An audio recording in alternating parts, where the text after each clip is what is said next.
Hey Credit Warriors, Credit Shuffle here, and this is just a short video to let you know that the Apple Credit Card is now available to everyone in the United States. Okay, earlier this month they had a sort of trial rollout with a portion of people who'd put down their email address earlier in the year, and they were chosen and invited to apply. And now they've basically rolled it out to everyone as of today, August 20th, 2019. So you can, if you want it, you can go ahead and apply for it. You won't be able to apply, through a website because you have to actually apply it through the Apple Wallet app. And I'll just show you what that looks like. So basically you go into your phone. So, you can't do this in the internet browser. You unlock your phone and go to the Wallet app actually on the screen, not the one where you just hold down the home screen, but the actual Wallet app. Go into that app and you're going to click the little plus sign in the top right hand corner. And then that will basically, you have to go and click through this screen.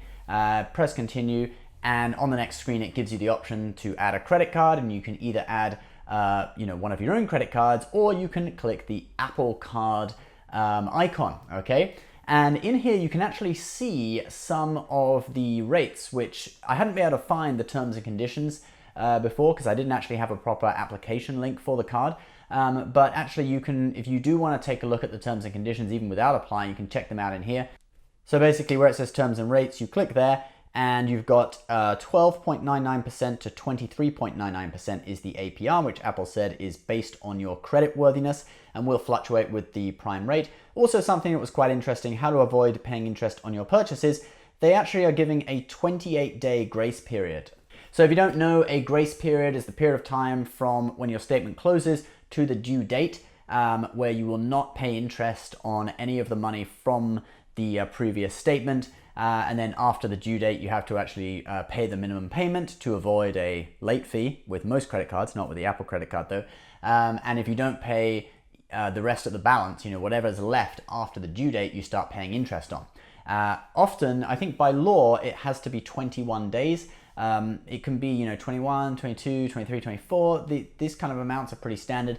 Apple is giving 28 days, so that's a little bit more than the competition, which is cool. Also remember there's no late fee as well, so if you don't pay the minimum payment, you actually don't get hit with a late fee, which is quite interesting. Not sure how they're going to kind of deal with that, people who are constantly not paying minimum payments, but anyway, I guess you'll just pay interest on it. So yeah, 28 days is what you get for the grace period, which is quite cool. And then if you just click back, and you would basically click here to apply, and because it's connected to your Apple ID, okay, your iPhone and the whole account it's connected to, it'll actually autofill some of the information for you, so you don't have to enter everything. Obviously you will probably have to enter your social security number. I don't think that's connected to your Apple ID, but yeah, you can go through applications. Some of the forms, some of the fields in the form are auto-filled, which is a little bit of a help, because obviously you don't have a physical keyboard to type, so it might be a little bit annoying doing the application on a phone, but some of it's auto-filled, so that helps you out.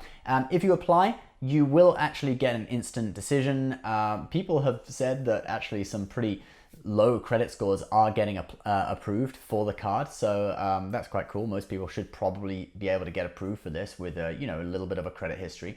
And you'll also get your online portion of the card immediately. Okay, so you'll know your credit limit, you'll know APR, etc.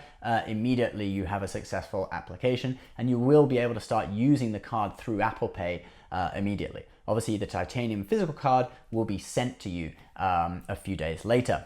Now, in its announcement today of the release, Apple did actually also reveal another new benefit coming to the card, and that is that they are including Uber and Uber Eats in the 3% category. Okay, so if you don't know, the card offers 3% for Apple purchases, 2% for all purchases through Apple Pay, and then 1% for everything else. But if you use Uber and Uber Eats through Apple Pay, okay, that important to remember, that has to be through Apple Pay.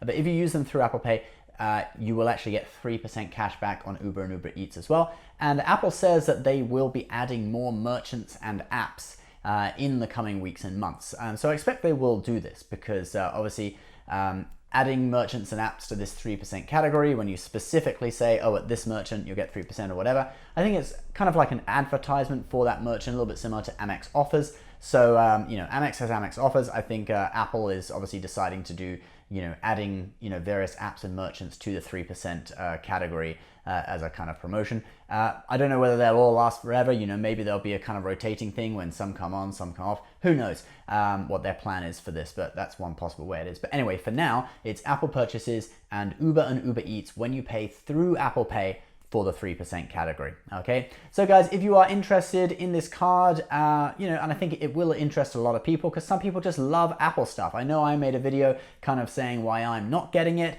and kind of criticizing certain aspects of it, but some people they like Apple. It's cool. No problem with that. Nothing wrong with that. Apple has very cool design and, I like Apple stuff too. I mean, look, there's the iMac and there's an iPhone. So for the credit card points and miles enthusiast, this card isn't that exciting. But if you're just someone who likes cool design, likes Apple products, yeah, by all means, apply for it, enjoy it. It's a cool card. I'll leave some of my favorite cashback cards. If you are looking for a bit of a better deal on cashback, I'll leave some of my favorite cashback cards in the description below. Feel free to have a look. As always, it is an affiliate link, so if you want to see the advertiser disclosure, you can look at the bottom of the description section of this video. Just click show more to see that. As always, guys, please subscribe for more credit card tips and tricks almost every day, and we'll see you next time. Bye-bye.